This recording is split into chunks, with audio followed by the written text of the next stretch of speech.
Breaks a little bit on Caleb. Take a listen. So what you're saying is, Coach, we can't plan a parade because Caleb was so accurate in the preseason. Well, it wasn't accurate. He's 10 for 20. Yeah, it's like you didn't watch the 20 throws. Come on. There's a reason he's excited. It's 20 throws, Chad. He buzzed through them. And you got to think how good the 10 were that were completed. You know, the extended plays, the footwork. They weren't that good. There was a couple highlight plays. They weren't that good.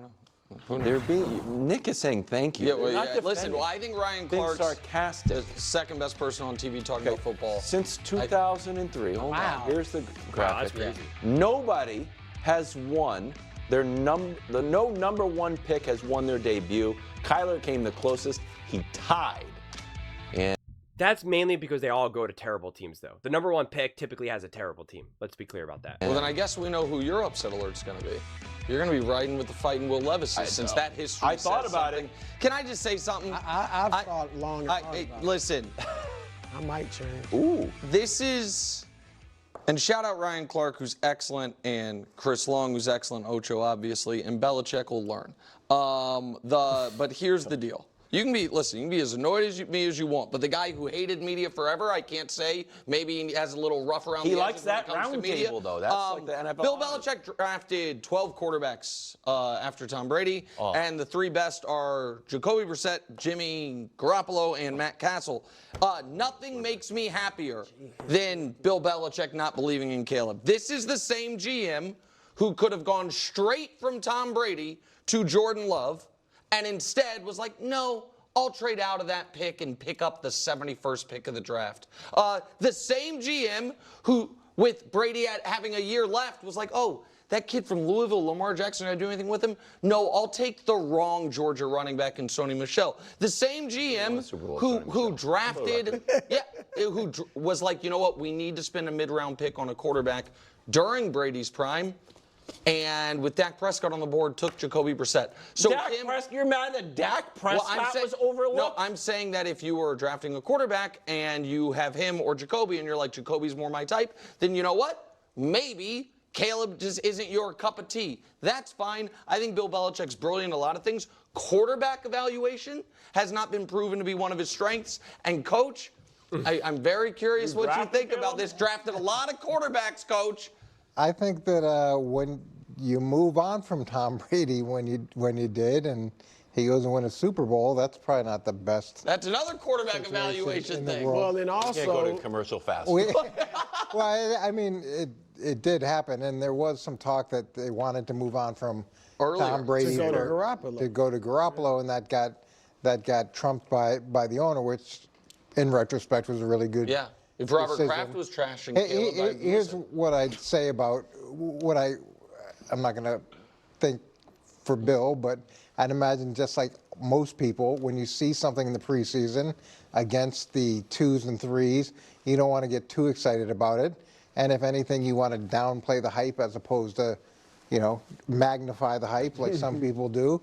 And I'm sure that's his perspective on it.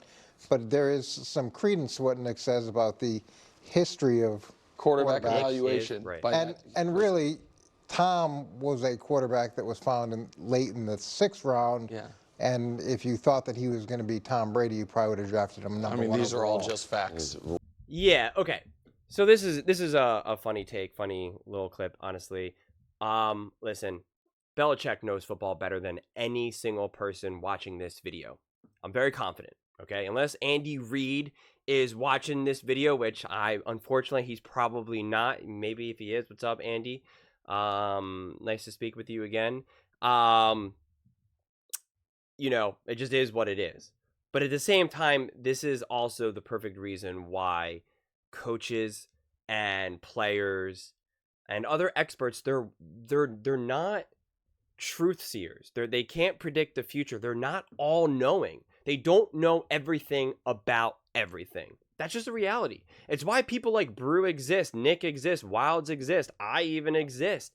It's just that's what makes football so great. Just sports in general so great, is that there are so many different opinions, and they can all be right and they can all be wrong. And they can all come from just the most elite players, the most elite coaches of all time, just Hall of Famers on Hall of Famers on Hall of Famers, or some random guy who just watches a lot of football, who's never played a sport a day in his life. And that's why everyone loves it, because everyone can kind of have their own opinion. And with that whole kind of caveat, like, I think what Bill is saying is wrong. I understand also why he's saying what he's saying. You guys all know that I'm mega high on Caleb Williams, right? Like, I did a whole video about saying, because Colin just recently said, oh, that the hype is he's too overhyped. And I was like, no way, not at all. He might be over magnified and overjudged, but not overhyped. And listen, I understand, because Bill's looking at it and saying, okay, he went 10 for 20 and it was in the preseason. And I guess Bill's logic is, if he was really that great, then he should have done better in that. And I just I just don't think that's fair. I don't think that's fair expectations. And a couple highlight plays, but they weren't that good. Bill Belichick is also an old school fundamental coach, right? So he doesn't love some of those off script stuff. He doesn't like that Caleb rolled out when he shouldn't have, moved around the pocket when he shouldn't have, and then threw like a 30-yard pass. He wants him to be more fundamentally sound. And that's just where Bill Belichick has not evolved. It's very similar to Greg Popovich refusing to accept that the three-point shot is important in the modern NBA. He just refused to make that a part of his team, and because of that, he got left in the past. He's going to be rescued now by Wembanyama, but he did not evolve as a coach. Andy Reid evolved as a coach, right? Shanahan, McVay, these other coaches evolve. Defensive coaches a lot of times don't evolve. They get stuck in the past. It's all about grit and fundamentals and preparation and working hard.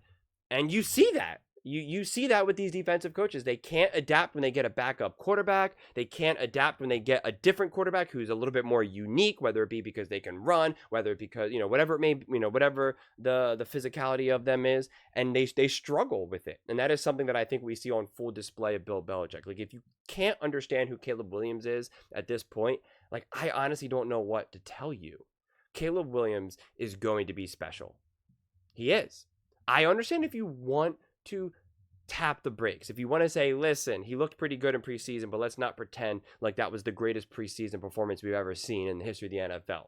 I think he's going to be a good quarterback, but this season's going to be a long season for him. It's going to be a lot of pros, a lot of cons, a lot of great moments, a lot of terrible moments. That just is what it is. Like, but that's not what's being said, right? Like, people, I feel they need that. They either have to say someone like Caleb is an absolute bust and overrated and not that special, not that good, or they have to say he is the greatest quarterback they've ever seen.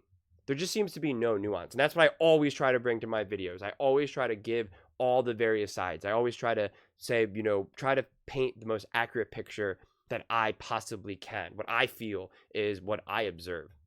And a lot of the way how I look at it is if I'm seeing it, other people have to see it. And if they don't, let me try my best to explain why I see it. And it's just clear to me that Caleb Williams is set up to have a lot of success. And credit to Nick for also pointing this out, where Nick also kind of said, Caleb is going to one of the best, as for a number one pick, he's going to one of the best teams that a number one pick can go to, that this team was actually a lot better than people realize. Their quarterback just held them so far behind. So the fact that they were able to draft where they were also wasn't even their pick. It was the Panthers pick. And so this is actually even misleading, that this team is actually not only not as bad as they were, but they also got better beyond just Caleb Williams. Some of the moves that they made from coaching staff as well as personnel, in the draft and free agency, they also got better. And you're adding a better quarterback.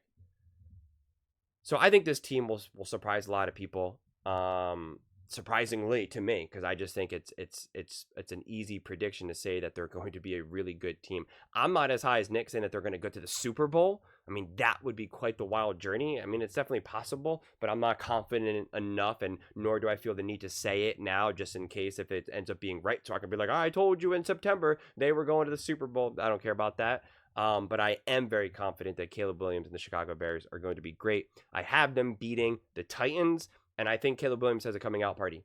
I think week one, he's going to ball out. I think there's going to be a couple moments where you're like, can't get away with that. But I think it's going to be more moments. Because again, as I highlighted in a previous video, even Patrick Mahomes threw an interception. Patrick Mahomes could have thrown 2 interceptions, okay? Lamar Jackson fumbled. We're talking about 2 seasoned veterans. Patrick Mahomes, obviously the GOAT in waiting, right? The best quarterback in the NFL. He even didn't have a great week 1 game. So we can't expect a rookie to just be perfect, to just blow it all out of the water, right? Like you do have to manage your expectations. But I do think he will remind everyone, or he will introduce himself to everyone, this is why I am the #1 pick. This is why I am destined for greatness.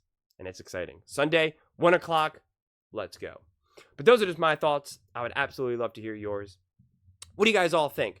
Do you think Caleb Williams is being a little bit overrated? And do you think that he wasn't that good so far of what we've seen him, in the preseason, the NFL as a whole? Let me know in the comments below. I read every single comment, so whether you agree with me or disagree with me. Either way, let's get in some discussions. Let's get in some fights. But ultimately, let's just have some fun. And please do consider subscribing. We are building an amazing community here, and I would absolutely love to see you part of it. I want to build something that we all genuinely feel connected to, something that we're really excited to be part of. I think we're on our way to doing it. And please don't forget to give this video a thumbs up, as it really does help with the visibility and the algorithm. Thank you so much, and see you next time.